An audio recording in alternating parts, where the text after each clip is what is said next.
ladies and gentlemen, boys and girls, this is another episode of Just Be with Rakesh Maria. I told you, you're the host. I'm glad to be here. It's wonderful. Like it's so nice. We are here every Friday evening. I like the idea. Like on a cup of tea, we just sit together and reflect. So glad to be here. So, what is today's reflection? So what I'm thinking is today's reflection. We are going to talk about chair. Of furniture, a chair, right?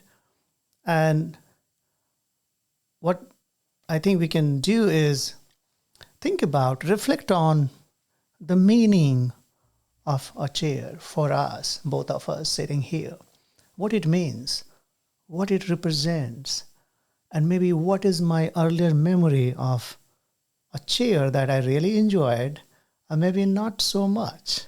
Maybe that was something different, So that's what I was thinking. What do you think? Sounds fine with me, man. You say there's a specific phonology to it. Yeah, I mean, so basically, it's like the phenomenology of day-to-day objects. So phenomenology is about focusing on the meanings, experience that we have about different objects around us, or different anything. It could be anything. So today's it's about phenomenology of a chair. Okay. Right. So let me begin with if you could tell me, Derek, what is your, like, if I ask you what chair represents for you, and maybe like what meanings you associate with that? If you could share a story of a chair in your life. Well, for me, a chair is a object to sit on. In other cases, hang stuff up on as well, if need be. I guess my earliest memory of a chair, or of a chair, a favorite chair of something of that nature, it would be a beanbag. It was a beanbag I had as a kid. Wonderful. Teenage Mutant Ninja Turtle beanbag specifically. Wow. I enjoyed sitting in it. It was very comfortable. I believe that's also kind of pushed me towards liking beanbags or that kind of comfortable furniture. Right. And as well as it was a gift I highly enjoyed as a child. So it was gifted to you by someone? Yes. Describe that beanbag you said, right? Yeah. Describe that, the color, texture, and... Oh, it was nothing special. It was white with a couple of green splotches, represent the turtles. And then it had, Teenage Mutant Ninja Turtle logo and the four turtles on it. And that was it. Wow. Like the look of it, I could probably say the look of it wasn't special. It was the fact that it was extremely comfortable. B, at the time, at being a kid, it was a gift, I believe, from my mom, either my mom or my grandma for Christmas. So it was a Christmas gift.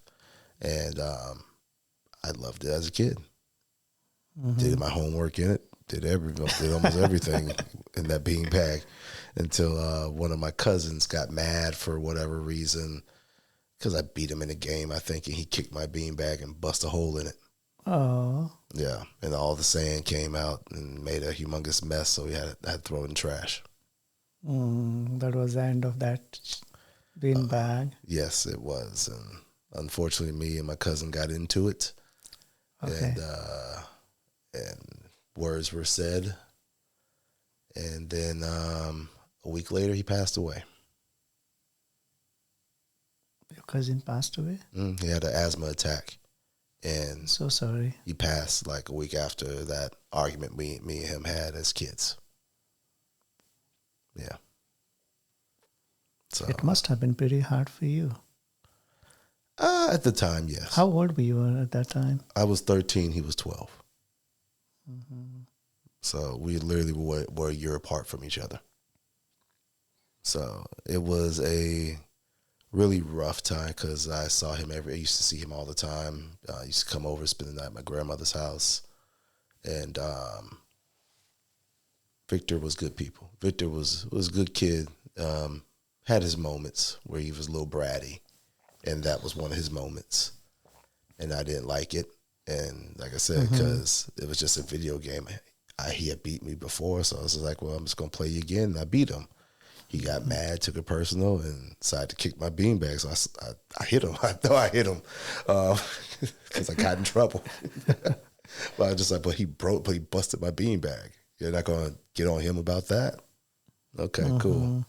So after that, like I said, I said some words to him, and I wish I had the opportunity. Well, I will say fate is kind of crazy because I remember after he passed away, it probably like a week or maybe 2 weeks after his funeral, I had a dream about him, and I was able to apologize to him in my dream. And I gave him a hug, and then I saw him go off into this light. And that was the last time I saw him. Yeah. So you were able to sort of get a closer by apologizing and... Yeah, that I was able to reconcile with him. I mean, like I said, I don't know if it was a dream. I don't know if you believe in spirits or anything like that. But it felt very real. It felt very real at the moment in time. Because I still, at this time at 38, I can still see the dream right now. I was in my grandma's garage. The door opened up, and there was just this bright light. And my cousin was standing right there. And he didn't say nothing, but I apologized to him and told him I was sorry for what I said. I'm sorry for hitting him. And I wish, things didn't end like it did. And he hugged me, and he smiled at me. I hugged him back, and then he went into the light.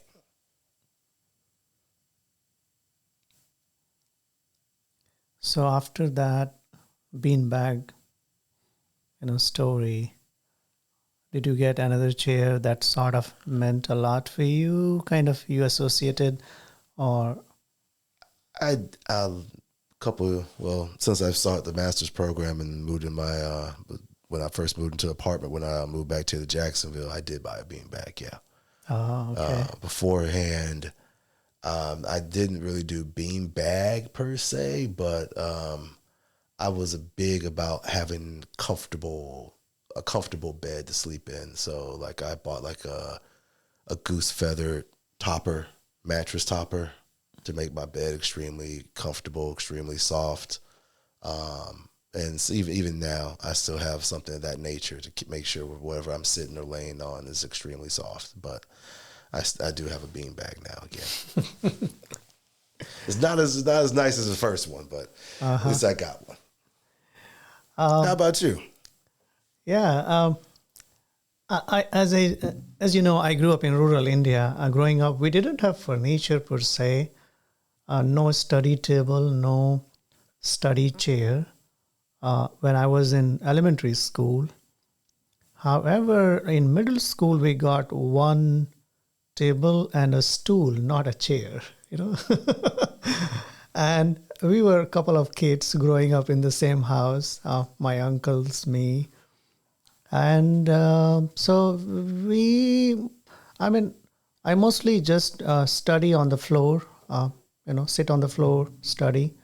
So I never had, unless I think 6th grade or 7th grade, and that too was like one table, one chair. So we had to switch our times. Oh, you sit here for 1 hour, then I'll sit. So there was a competition kind of thing, not like a personal chair study.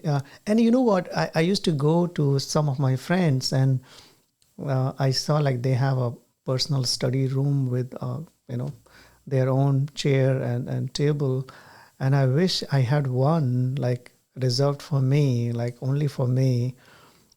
It never happened. And also, like, I don't think like I was very discouraged or disappointed by that. But now I think back, at that time it was okay, I don't have it. Oh, so I can study on the floor or sitting on my cot or something like that. So in my high school, we got another table and chair. So that made my study. But personally, like associating with a chair, uh, I don't think I can ever happen like I emotionally attach myself with a chair like that. So yeah, I can't think of anything. I mean, like to even think about it, it was kind of hard because I was like, well, the thing that I personally enjoyed as a kid, it wasn't actually a chair. Right. Because to me, a chair is a punishment. At least in my family, you go sit down is a punishment. And you're not sitting down okay. in Yes, a comfortable being. No, you're going to go sit down in a hard chair. okay. And So kind of a punishment. yeah, so like if I was told to go sit in the chair, I'm not having a happy memory. Oh, okay. It's like literally, oh crap, there go my keys. But it's literally the chair. Like some schools in America, they have the chair in the corner. Mm-hmm. To make you sit in the corner with your back turned to everybody. Like time out. Yeah, something. time out. This was, I mean, I know they don't do it too much now in the 2020s, but in the 90s, that's where I grew up during, went to school during the 90s. Yes, that was, you sit in the corner with your back turned. You don't turn around. You don't look at the class while the class is doing a fun activity because you decide to act up. So it literally is punishment. So like I said, a chair, just a memory of a regular chair is nothing good. It's not a good thing to me. Now you're talking, one thing came to my mind. In my junior, like my middle school, elementary school, we did not have chairs or furnitures in our classes.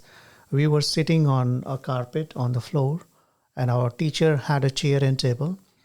So they used to sit on those and sort of teach students. But we were sitting on a mattress sort of thing on the ground.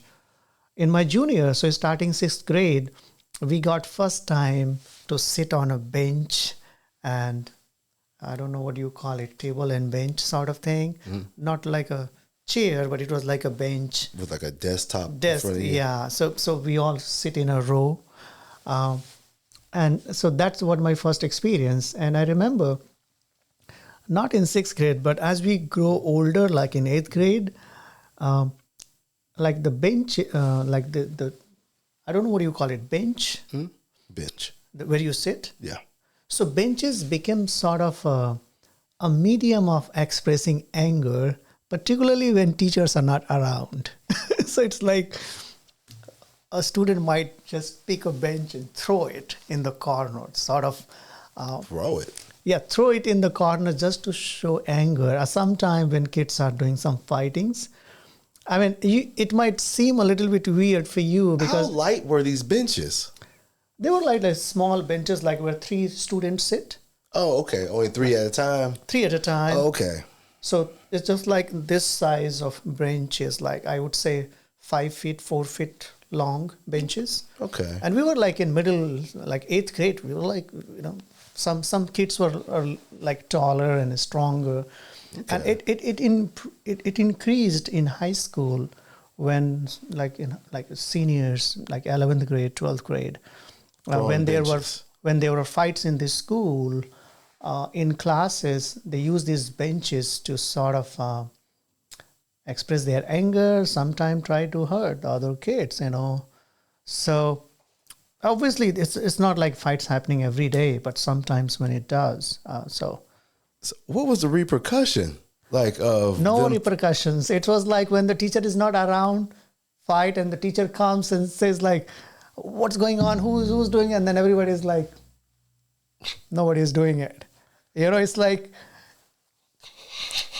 it's I don't know if it makes sense to you because it's a pretty rural area where I was growing up. Unlike you see, a very like so yeah, I mean, for us it was very normal thing. We never sort of so that was my story of like encounter with furnitures. Throwing benches was a pretty normal thing. It was not happening every day, but when there were fights and Now I gotta know, how many times did you throw a bench or slam a bench? In my school time, At any point in time while you was in I school? never did that. Never? Never. I don't remember if I ever did something like that. I don't believe it. I don't believe it. Come on. I don't believe it. I don't believe you. No, I mean, I would. I never did that. I don't remember if I ever did that. Yeah.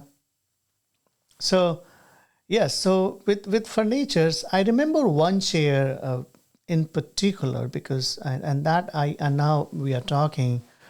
So it's like before I came to US in 2016 so from 2010 to 2015-16, I was sort of an entrepreneur, and I had my own office. So I take a space on rent, and then I make it my office. I bought furnitures and everything, and then I bought a beautiful chair for myself, like a CEO chair. Big leather chair? It was a very nice, comfy chair. I invested good money on that because I wanted to look cool, And that chair, I still remember, I used it for all these years, like before I came here in 2016. And that chair was pretty, I would say, I was attached in a way. Not at that time. I didn't think like that. But now, like we are sitting here and reflecting, I really would say like very important. And that was a time when I was struggling, both financially and career-wise also. I was like, where my life is going, my business is not picking up, and, money that I saved was sort of, you are going away. So your savings are decreasing, no money is coming, business is not picking up, a lot of stress. Mm-hmm. But that chair was there with me in all those hard times. So, yeah. I understand that. Now, what did you do with that chair? So when I came here, it should be at my home. I don't know if it is still there. Maybe I should ask my father, like if it is still there, or maybe it might not be functional anymore because, things get older and then you have to get rid of it. So I'll check. If they're still in good condition, will you bring it over? I will not bring it over, but I will ask them to take a picture and send it to me. I will put it in my diary or my journal. Just write a brief note. Okay. Yeah, but let's think more about how like a chair. A chair as an object is always around us. Even like the chair we are sitting right now, or in my office on campus. We hardly pay attention, right? Right. We hardly pay attention. But now we are sitting and reflecting on it. If a chair is a living organism, let's hypothetically speaking, what do you think it would tell us?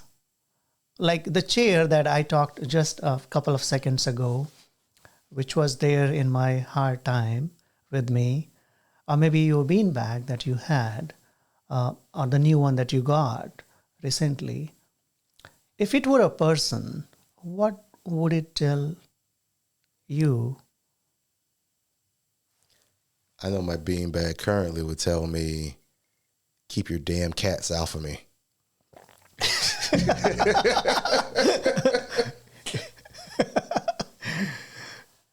Listen, I'm just being honest. Yeah. The beanbag is no longer mine. It belongs to my cats now. And one of them sleeps in it on a regular basis. And she's more regular than you? Oh my gosh, she loves it. So it's hers. It's her beanbag now. I don't kick her out of it. Let her do what she does. But when I see her, I forget the word when the cats are clawing. She's not clawing to rip it, but I know if she keeps doing it over time, the fabric will get ripped, or she will claw too deep into it and start pulling whatever is keeping all the sand within the beanbag itself. So I do get on her to like, hey, chill out on all that you're doing, but sit down, relax. But yeah, that'll be what my beanbag would tell me currently. Like, get your damn cats off of me. Yeah. And right now I have a chair in my office, which I'm using like for the last 3 years, like after I came to UN, the same chair. And it's pretty nice. Very comfy. The back is hard, which I really like. I think it would tell me like, you never pay attention to me. So the thing is like, sometimes, not oftentimes, I think after every 2 months or 1 month, I vacuum clean the floor. But I never sort of look at my chair and think about doing some cleaning for the chair. I don't know why I never think like that. And I never say thank you to it. So maybe I will pay, things like you meet sometime people and you hardly pay attention to them because you don't, there's no relationship. So just like if you are sitting in a bus, there are other people around, you just keep to yourself. You don't pay attention to the driver of the bus or all those things. Similarly with my chair, I never feel grateful for this chair. So maybe I'll say thank you to it.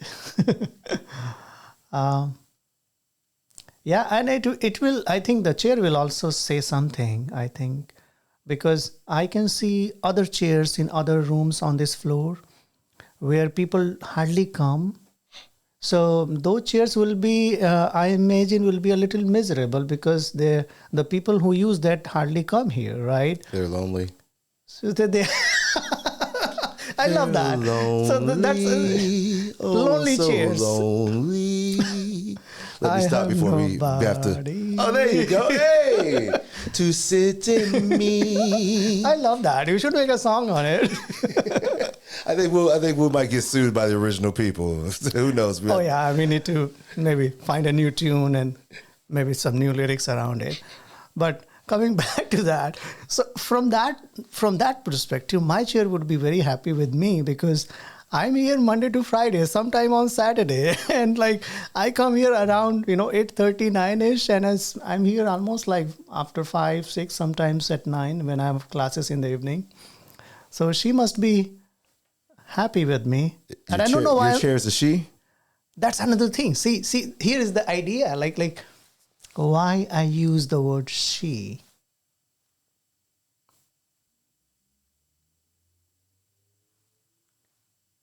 So I'm thinking about my first language. So my first language in Hindi, unlike English language where you give gender to only persons, not to objects.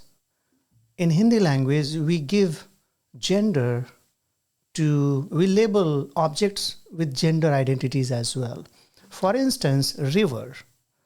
River in Hindi language is a she. So in terms of gender.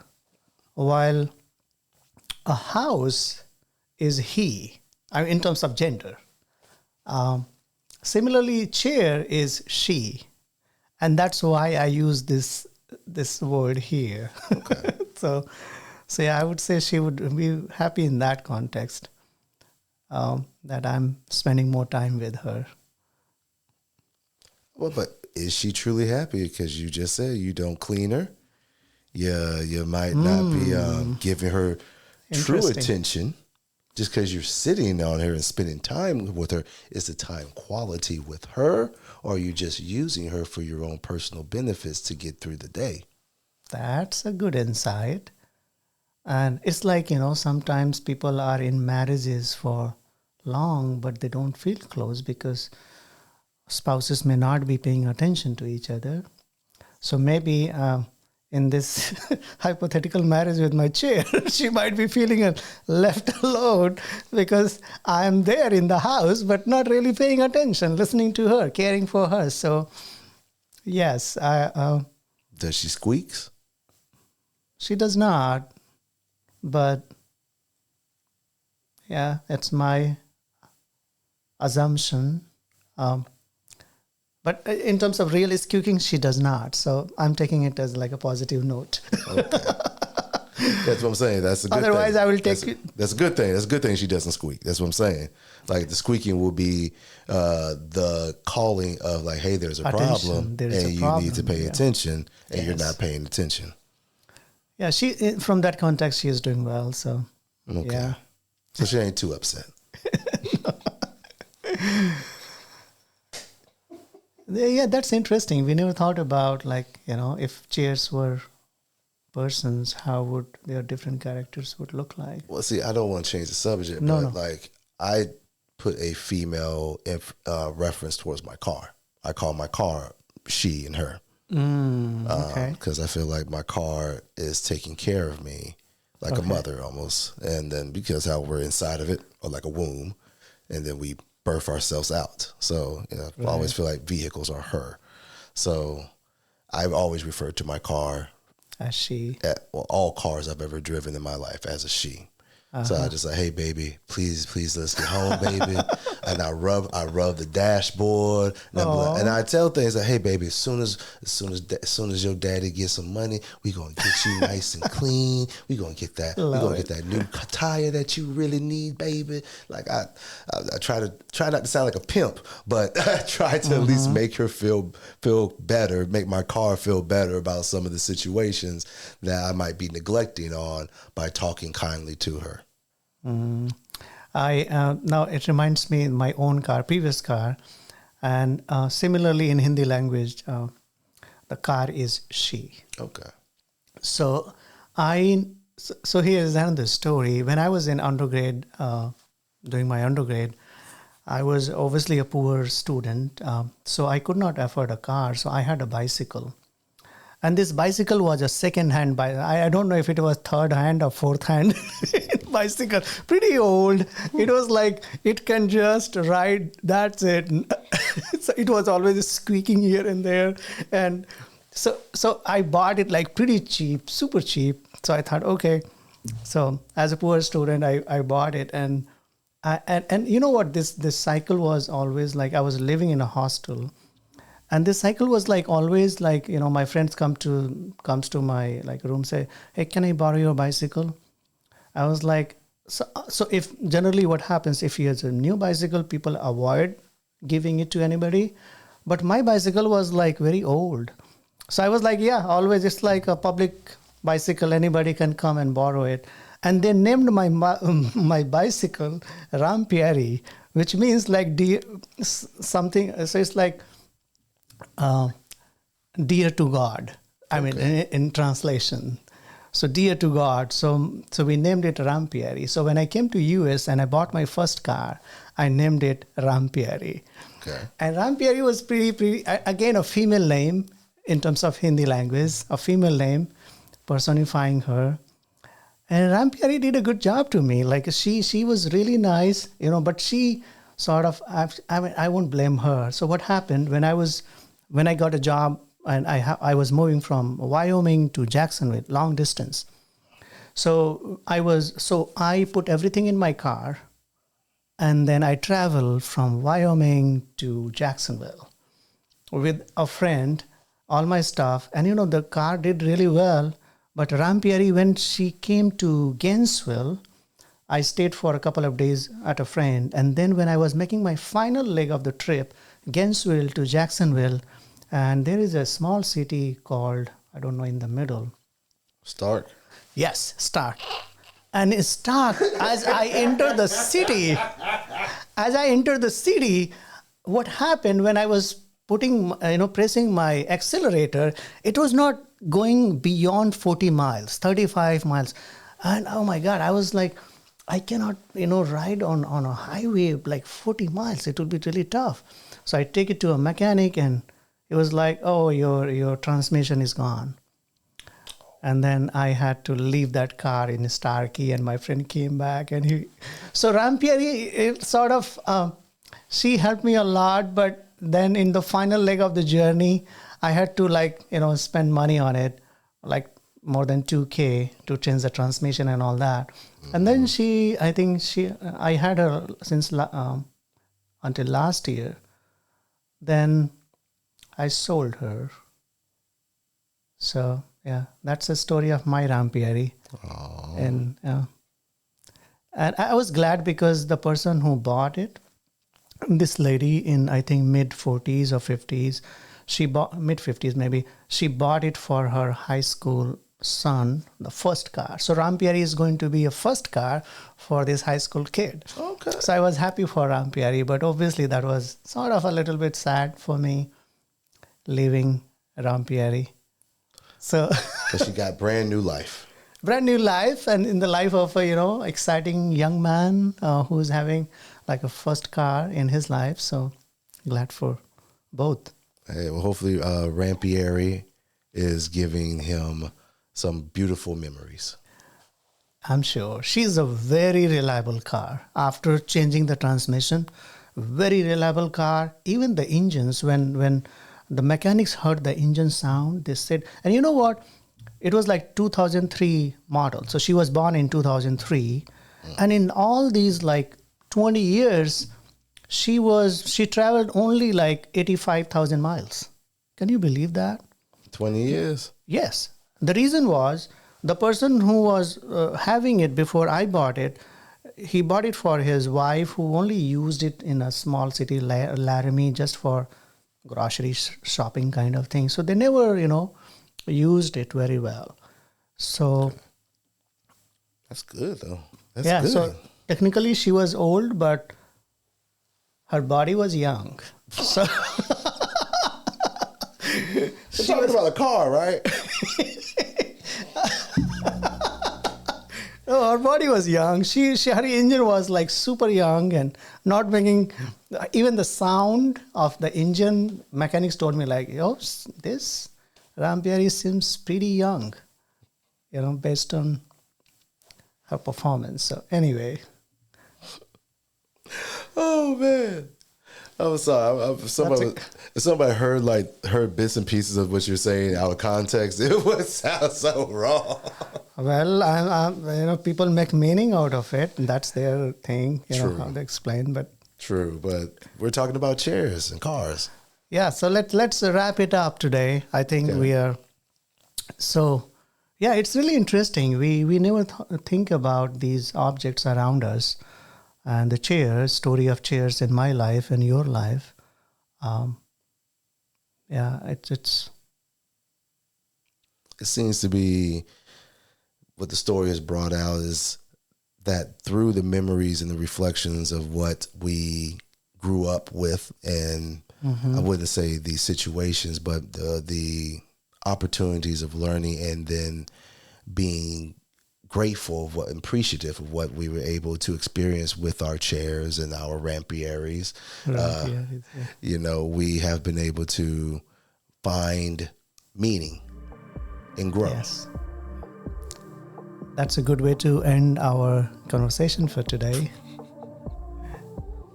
Do you want to say anything? Final thoughts? I hope all your Rampieris give you beautiful memories. Yeah, take care of your Rampieris and your chairs in your office. Make sure you pay attention to them. Don't leave them lonely, because I don't want lonely chairs around myself. So, all right. Thank you, everybody. Thanks for listening to us, and I'll see you next week. That was Dr. Oh, I forgot you don't like being said doctor. That right there is Rakesh Maria. I am Derek Allen, and this is Just Be.